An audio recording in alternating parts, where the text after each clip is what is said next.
Well, good morning, YouTubers. I've been paying attention to Alex Jones and John Moore lately, but I am beginning to lose confidence in John Moore. He originally got my attention with his video, Global Warming, What the Government Isn't Telling You. And in that video, he didn't rely on special inside sources so much as having put together a picture over the years from things he stumbled on and things individuals said to him. And then he started checking on it. And that sort of scenario of getting information is credible. Um, of course, by now, excuse me, he would have gotten the attention of those who would want to use him uh, as a disinformation agent and feed him false information, assuming he's just making it up. There's apparently going to be in Denver an exercise that will involve Russian troops, whether it's spetsnaz or not, I don't recall. And Russia Today confirms, yes, this is going to happen. Whether they specified it was spetsnaz or regular troops, I don't recall. Moore made a big deal about this, and then he announced yesterday that his show's episode that would normally then be put up on YouTube had been refused by YouTube because of content. Well, that's nonsense. I've never, this is like you get an upload refused because the amount is too much or something, you know. Um, and now he's got it sorted out, supposedly, so that the program's on. But that's got your attention, of course.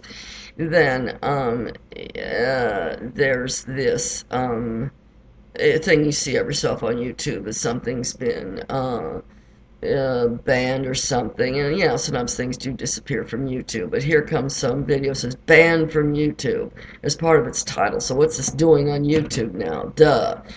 And it's it strikes me as a sensationalistic kind of way of advertising an idea or whatever. Anyway, he claims that these troops aren't going to be just for an exercise, they're going to be permanently based here. That they'll be wearing American uniforms, that they will be a total of 30 to 100,000, and the relocation of them permanently here will be completed sometime after January 1st, 2013. Wikipedia says the spetsnaz, which is Russian special forces, is an umbrella term covering not just the sort of special forces you think of in connection with the army, but also some search and rescue, etc.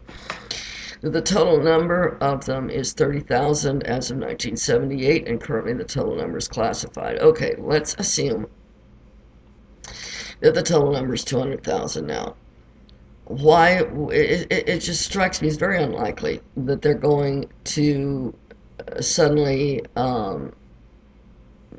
relocate a third to a half or two-thirds of their spetsnaz over here.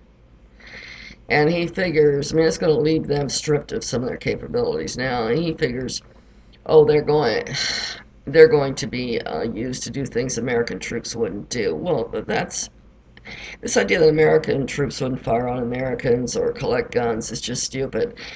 It sounds like this sort of dream world that guy was in, depicted in that movie, Day of the Jackal, when this French extremist was going to get executed, and he said, "No Frenchman will fire on me." And of course they did.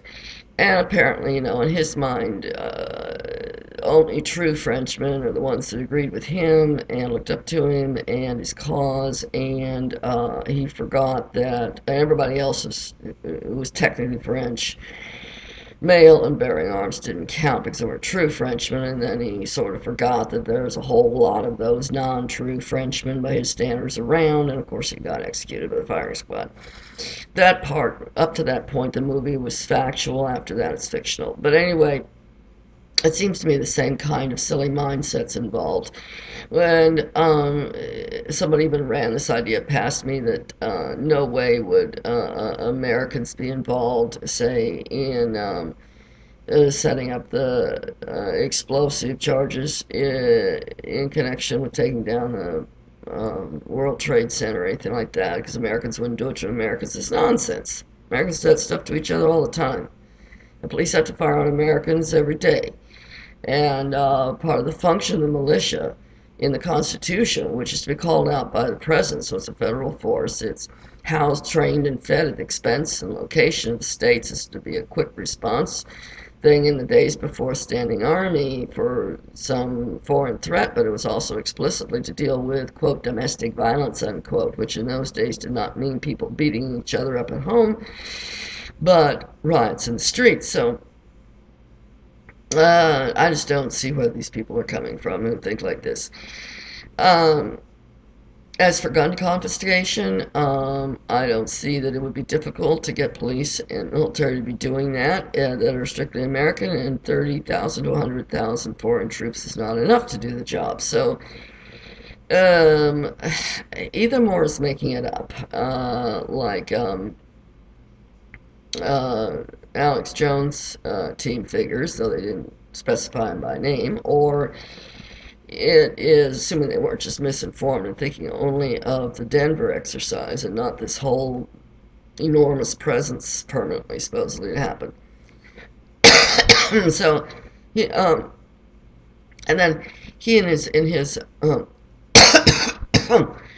he's saying, well, you got to prepare, and these people will be speaking English, and these people will wearing American uniforms, and that'll cause veterans to hesitate to fire on people in American uniforms they think are American soldiers, which will give those others an advantage. And yeah, he's promoting an attitude and a kind of action that is just going to result in panic and massacre type reactions on the part of the people that get shot at. So, his inside sources, assuming they even exist, are probably people who are feeding him a line of talk that would cause the Patriot militia crowd, who are a little weird, to do some early action, overreaction, something that would be an excuse to get them all rounded up and locked up, or worse. And it certainly would encourage, once you had martial law because of some disaster, then with these reactions, you would have an excuse for a total crackdown and extreme behavior. And so it's like, I really think that more should be ignored pretty much, or taken with a grain of salt. Everything beyond his initial video, global warming, what the government isn't telling you about, because the way he put that together, the information sources were all scattered. There were no, it was extremely difficult to get anything, and he just stumbled on this in bits and pieces. And leaving Zechariah Sitchin and the so-called Colburn Bible out, which he seems to, I think he's referenced that. The Colburn Bible's an obvious fraud because it reads like something produced in the 1800s. It includes references and so on that would be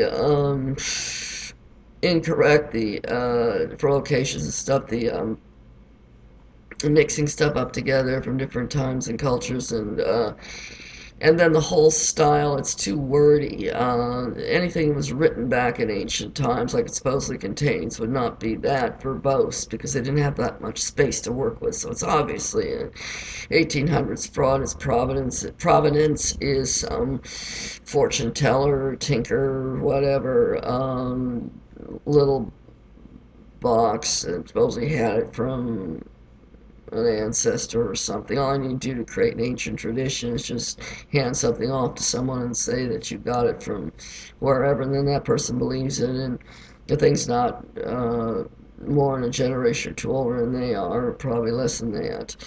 And assuming it wasn't just completely fabricated, including the story of how it was found by the person who first put it about. But anyway, Zechariah Sitchin, of course, in Sitchin is wrong.org or .com, and he's very well critiqued. The guy is a fraud. He doesn't translate correctly what is known, and he never comes up with the originals on proof of the even existence of some of the texts he claims to be translating.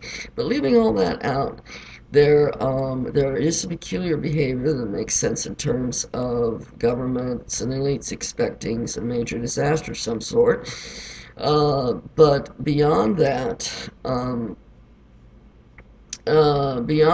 video, I would say forget John Moore. Now, there's a certain amount of remnant militia ignorance types that crops up occasionally in Alex Jones, and but for the most part, he seems to have gotten more on the ball with what's really going on.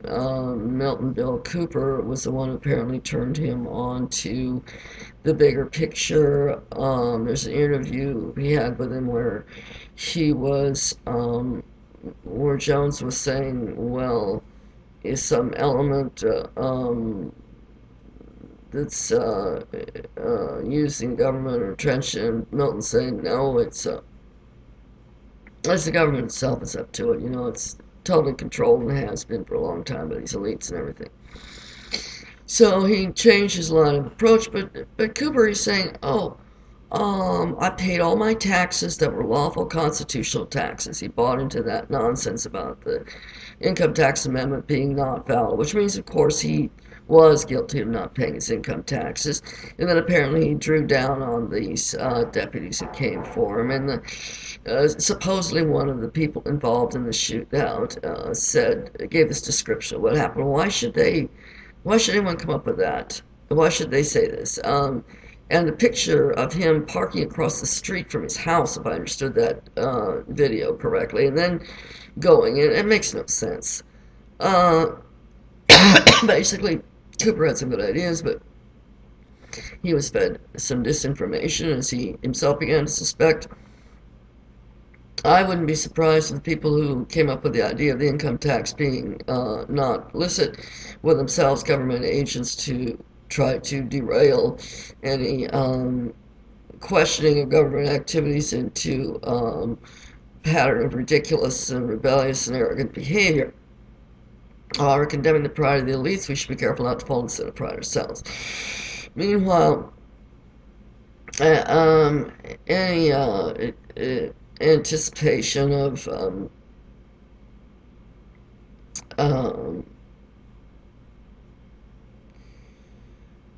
some kind of a multinational takeover. The whole thing is just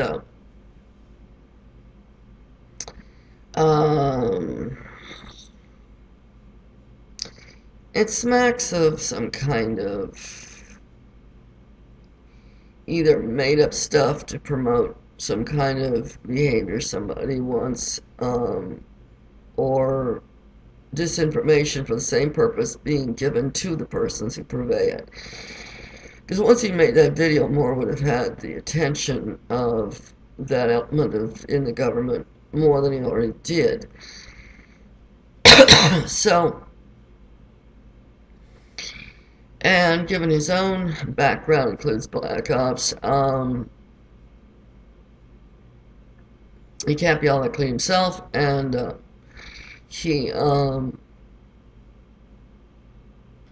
his biases, his preferred way of dealing with things might be contaminated by that mindset, and I just think he's a tad unreliable now. Probably always has been. As I said in my e-group preparedness _conspiracy and Yahoo e-group, study the preparedness stuff and use what's useful without adopting their politics.